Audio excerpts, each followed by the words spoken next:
They say the Arctic is silent, that the cold kills you before you feel a thing. They are wrong. There is something down here in the dark. Something that didn't die out 11,000 years ago. It's faster than a horse, bigger than a grizzly, and it hasn't eaten in a millennia. And right now, it smells our blood. The vibrating hum of the ground-penetrating radar was the only sound in the cramped ice. "Station!" Dr. Iris Thorne rubbed his eyes, staring at the anomaly on the screen. He was 200 feet below the Greenland ice sheet, looking for climate data from the last ice age. He wasn't supposed to find a void. "Iris, look at the thermal," Major Vance barked. Vance was the expedition's security-led special forces.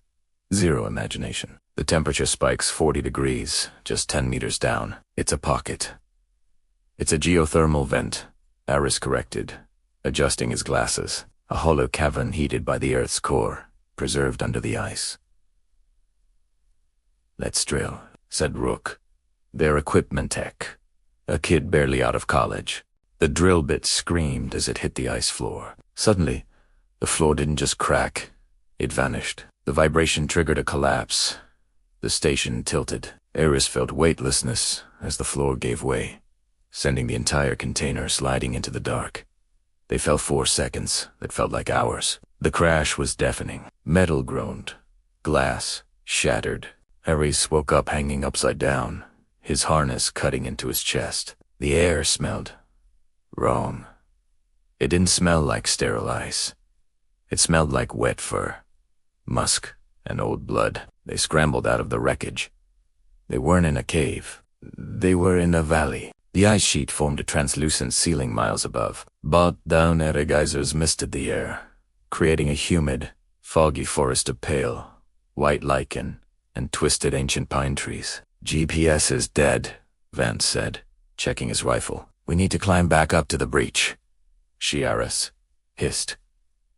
He pointed to the mud. There was a footprint. It looked like a bear print, but the proportions were horrific. The claws were long and straight knot, curved for digging like a grizzly, but straight like a wolf's.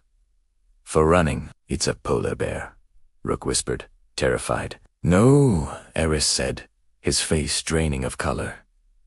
"Polar bears have curved claws, and they don't have a stride of 6 feet. This is Arctodus Simus, the giant short-faced bear.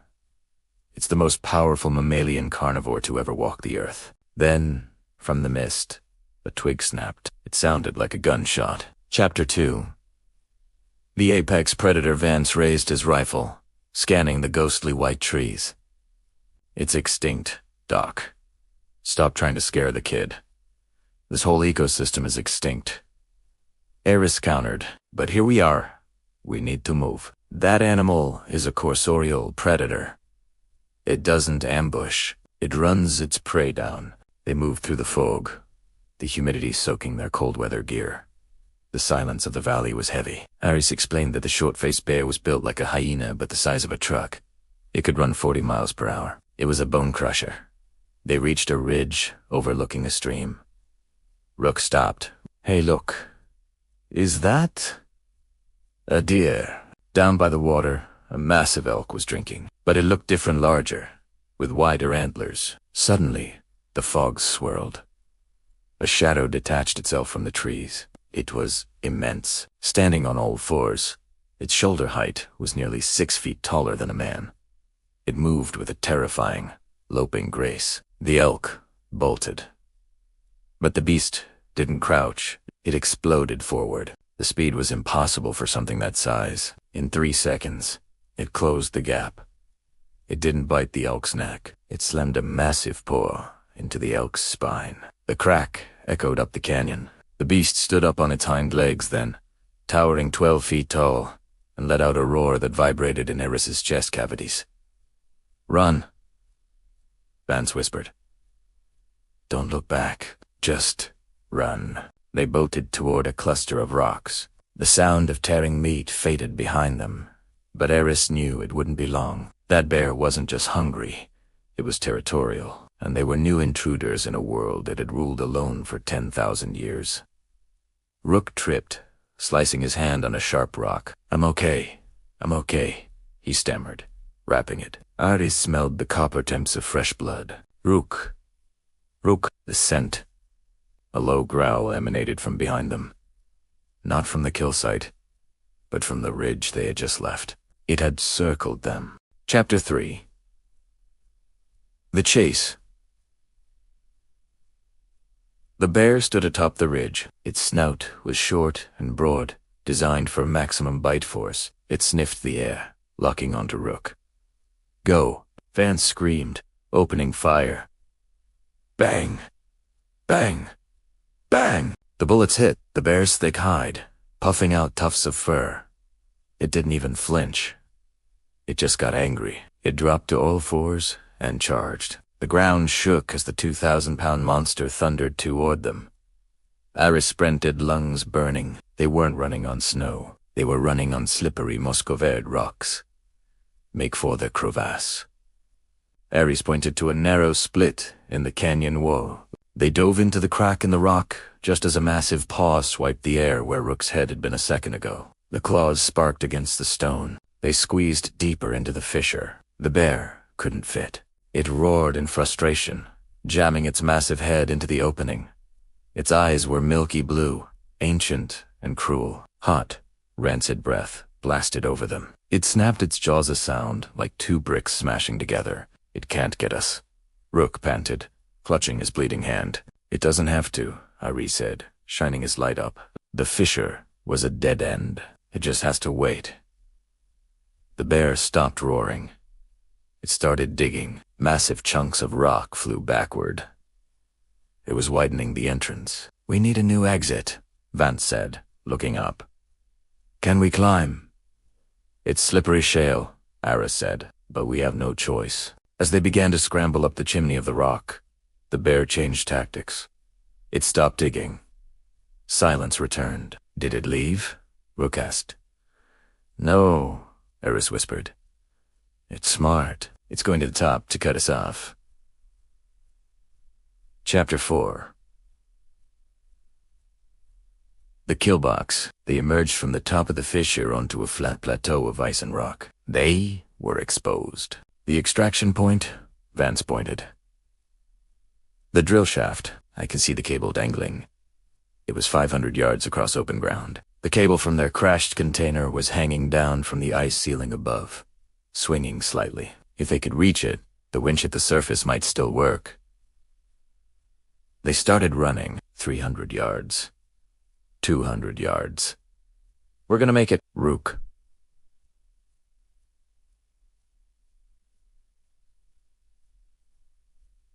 Rook. Then, the ground exploded in front of them. The bear burst from a hidden dip in the terrain. It had anticipated their path. It stood between them and the cable. Vance shoved. Aris and Rook. Get to the side.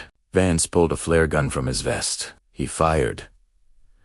The red phosphorus struck the bear in the chest, fizzing and burning. The beast screamed a high-pitched, terrifying sound and swiped at the fire. Vance ran to the left, screaming to distract it. The bear ignored the pain and locked onto Vance. It closed the distance in 2 strides. Vance, Aris, scream it. Vance turned to fire his rifle, but the bear swatted the weapon away like a toothpick. It pinned Vance to the ground. Go. Get to the cable! Vance yelled, pulling a combat knife. He stabbed the bear's shoulder, but it was like stabbing a tire. The bear opened its jaws. Ares grabbed Rook and dragged him toward the cable.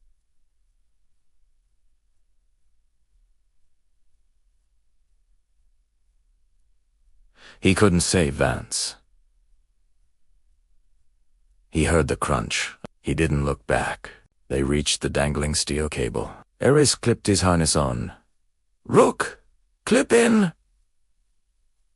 Now, he hit the emergency retract button on his remote. The motor far above wind, and the cable pulled taut. They lifted off the ground, just as the bear finished with Vance and turned its blood-soaked muzzle toward them. Chapter 5. The Ascent. They were rising. 10 feet. 20 feet off the ground. The bear galloped beneath them, leaping into the air. Its jaws snapped shut, inches from Maurice's boots. Pull us up. Come on, Rook screamed at the machine. The bear refused to give up. It sprinted to a towering rock formation that spiraled up toward the ceiling. It climbed with shocking agility, claws hooking into the stone. It's going to jump, Ares. Riali said. The bear was parallel to them now, perched on a ledge 20 feet away. The beast coiled its muscles and launched itself into the void. It collided with them in midair. The impact swung the cable violently. The bear's claws snagged on the tangled wreckage of the container that was also attached to the line. The winch groaned under the extra ton of weight. Sparks showered down from the ceiling. The bear hung there, dangling by one claw, swiping at Ares.